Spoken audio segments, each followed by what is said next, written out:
నా కమ్మని కవనాలు ఛానల్కి స్వాగతం పలుకుతున్నాను. ఈరోజు మన టాపిక్ వచ్చేసి ఆసక్తికరమైన టాపికే చెప్తున్నాను. కొంచెము జాగ్రత్తగా విన్నారనుకోండి, తప్పకుండా ఇందులో నేను చెప్పబోయే ఈ టాపిక్లో ఒక క్వశ్చన్ అయితే మీకు వచ్చేస్తుంది, టెట్ వాళ్ళ కానీ డిఎస్ వాళ్ళ కానీ. అయితే అక్షరమాలపై గందరగోళం ఈరోజు టాపిక్. అక్షరమాలపై గందరగోళం అనేది ఎందుకంటున్నానంటే, మనం వర్ణమాలలో అక్షరాలను కొంతమంది 52 అంటున్నారు, కొంతమంది 54 అంటున్నారు, కొంతమంది 56 అంటున్నారు. అంటే ఇందులో ఏది కరెక్ట్? ఇప్పుడు మనం ఆధునిక భాషలో మనం మాట్లాడే తెలుగు వర్ణమాల నేర్చుకోవడంలో ఎన్ని అక్షరాలు కనిపిస్తున్నాయి? మనకు 52 కనిపిస్తున్నాయి. ఇది కరెక్ట్. 54, 56 అనేవి చిన్నేశ్వరి వ్యాకరణంలో, ఈ గ్రాంధిక భాషలో మనము ఈ అక్షరాలను చూసినాము. ప్రస్తుతము ఆధునిక పరిభాషలో మాత్రము మనం 52 అక్షరాలే మనము టెక్స్ట్ బుక్లలో మనకు పిల్లలకు చెప్పడం జరుగుతుంది. 54, 56 ఎందుకన్నారు? అచ్చులను గమనించినట్టయితే ఒకప్పుడు లూ ఉండేవి, లూ ఉండేవి. ఇవి మనం గుర్తించట్లేదు, తీసేసిన అవసరం. కాబట్టి మళ్ళీ అవి ఎందుకు కలుపుకుంటున్నామో అర్థం అవ్వడం లేదు. మళ్ళా హల్లులకు పోయినట్టయితే చ, జ, జ ఇవి కూడా మనం తొలగించడం జరిగింది. ఈ 4 అక్షరాలు మొత్తం తీసిన తర్వాత మనకి ఎన్ని ఉన్నాయి? 52 అక్షరాలే ఉంటాయి. ఓకే, ఇప్పుడు మీకు వర్ణమాల మీద ఎన్ని వర్ణమాలలో అక్షర సముదాయంలో ఎన్ని అక్షరాలు ఉన్నాయి అంటే, మనము నిరాఘంటంగా నిద్రలు లేచి చెప్పినప్పుడు మనం ఏం చెప్పాలి? 52. దానికి ప్రూఫ్స్ కూడా మీకు కరెక్ట్గా అది ఎందుకు 52 అని చెప్తున్నానో మరొకసారి గమనిద్దాం. ఇప్పుడు 52 అక్షరాలలో అచ్చులలో 14 ఉన్నాయి, అచ్చులు 14 ఉన్నాయి, ఉభయాక్షరాలు 3 ఉన్నాయి, పూర్ణ బిందువు, అర్ధ బిందువు, విసర్గ, ఇవి 3 ఉన్నాయి. హల్లులను తీసుకున్నట్టయితే 35 ఉన్నాయి. హల్లుల గురించి నేను తర్వాత మన టాపిక్ చెప్పుకుందాం, అది కూడా చాలా డెప్త్లోకి పోతుంది. ఇప్పుడైతే మనం కేవలం అచ్చులను చూద్దాం. అచ్చులను ఎన్ని రకాలుగా విభజించారంటే 5 రకాలుగా విభజించారు. అచ్చులు అనగానే మనకి ఏం గుర్తుకు రావాలి? ఆ నుండి అవ్ వరకు. ఇక్కడ మనం టెక్స్ట్ బుక్ లో మాత్రం అచ్చులలో అహ అంటున్నాం. అహ అని ఎందుకు అంటున్నాం? ఇవి విసర్గ ఒకటి, పూర్ణ బిందువు ఒకటి. ఈ వీటిని ఈ దీంట్లో కలిపేసిన మనం అచ్చులలో కలిపి రాస్తున్నాం.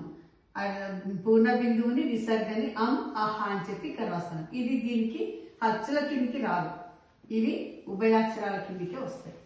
అయితే ఇప్పుడు మనం కేవలం అచ్చులను చూసినట్టయితే కరెక్ట్ గా పలకాలండి. మన పిల్లలు నేర్పించేటప్పుడు కూడా సౌండ్ కొంతమంది ఎట్లా అవుతుంది, ఈ ఊ అంటారు. అది కాదు, అది కరెక్ట్. ఈ ఊ రు ఏ ఐ ఓ ఔ ఏ ఐ అంటారు పిల్లలు. ఓ ఔ అంటారు. ఐ ఇది ఇంకా 3 మాత్ర కాలంలో పలకాలి. ఓ 1 మాత్ర కాలము, 2 మాత్రల కాలము, ఔ 3 మాత్రల కాలం. ఇవి 1, 2, 3 ఇట్లా 3 మాత్రల కాలంలో పలుకుతాం. ఓకే, అచ్చులను 5 రకాలు విభజించినాం అన్నాం. ఒకటి ఏంటిది? హస్వాలు అంటే ఏకమాత్ర కాలంలో పలికేది. ఏకమాత్ర కాలం పలికేది ఏంటి? ఈ ఉ రు ఏ ఓ. ఇవి ఏకమాత్ర కాలం పలుకుతాం. రెప్పపాటు కాలం, అందుకని లఘువులు అంటారు, లఘు అక్షరాలని కూడా అంటాం. మనం ఇంకేమంటాం? వీటిని లఘు అక్షరాలని కూడా అంటారు. లఘు అక్షరాలు. ఇక తర్వాత రెండవది దీర్ఘాలు అంటే ద్విమాత్ర కాలంలో.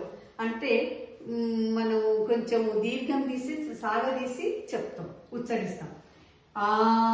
ఈ ఊ రు ఏ ఐ ఓ ఔ ఇవి మనం దీర్ఘం తీసినాం కాబట్టి వీటిని దీర్ఘాలు అన్నారు. ఇంకా మూడవ రకం ఏంటిది ప్లుతాలు. ప్లుతాలు అంటే ఏంటిది త్రిమాత్ర కాలంలో, అంటే దూరంగా ఉన్న వారిని ఎట్లా పిలుస్తాం, ఏ ఓ అంటాం. వీటిని ప్లుతాలు అని చెప్పంటారు. నెక్స్ట్ వక్రములు. కానీ మనం ముందు అచ్చులలో కేవలం ఇవి రెండు మాత్రం ఎక్కువ పిల్లలకి నేర్పిస్తాం. ప్రైమరీ స్కూల్ పిల్లలకైతే 5th క్లాస్ వరకు అయితే ఇంతవరకు నేర్పిస్తాం. 6th వాళ్ళకి ప్లుతాలు కొంచెం నేర్పించడం అనేది గ్రామర్ వ్యాకరణం 6th క్లాస్ స్టార్ట్ అవుతుంది కాబట్టి వ్యాకరణంలో ఈ ప్లుతాలు, వక్రములు, వక్రతమములు, ఈ సంయుక్త అచ్చు కూడా ఉన్నది. వీటన్నిటి గురించి మనం హై స్కూల్ గ్రామర్లో చెప్తాం. చిన్నపిల్లలకు మాత్రం 5th క్లాస్ వరకు మాత్రం హస్వములను కూడా అనము. లఘాక్షరాలు, దీర్ఘాక్షరాలు అని చెప్పి మనం 5th క్లాస్ వరకు వాడుకుంటాం.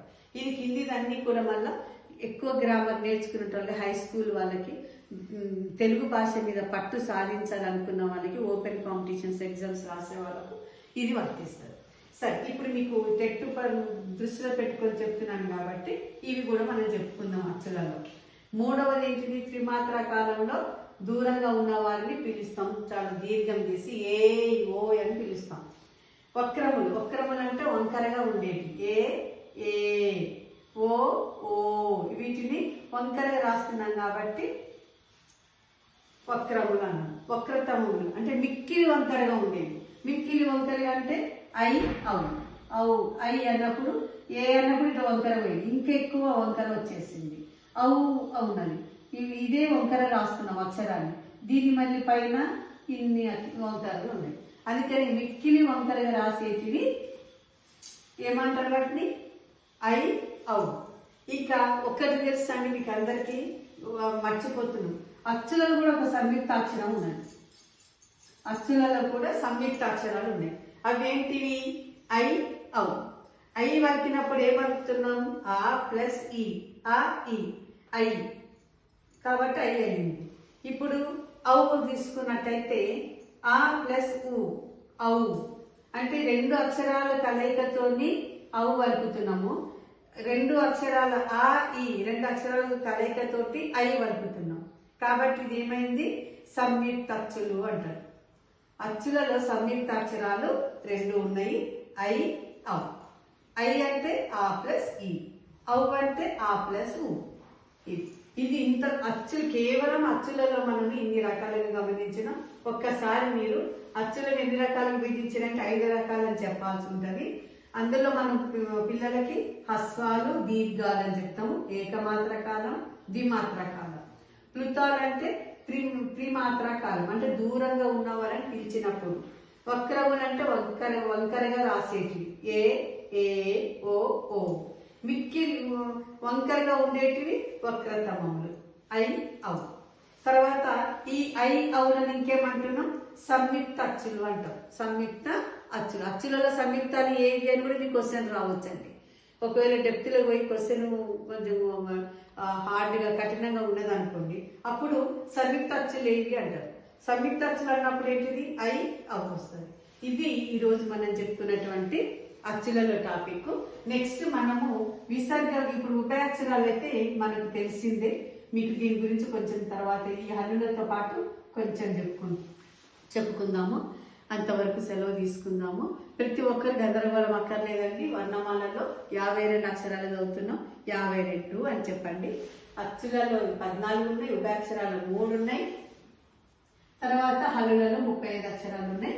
అవి 35 అక్షరాల గురించి, హల్లుల గురించి మనము విపులంగా పోతాం. అంతవరకు సెలవు. మీరందరూ తప్పకుండా నా ఛానల్ని సబ్స్క్రైబ్ చేసుకోగలరని కోరుకుంటున్నాను. సెలవు.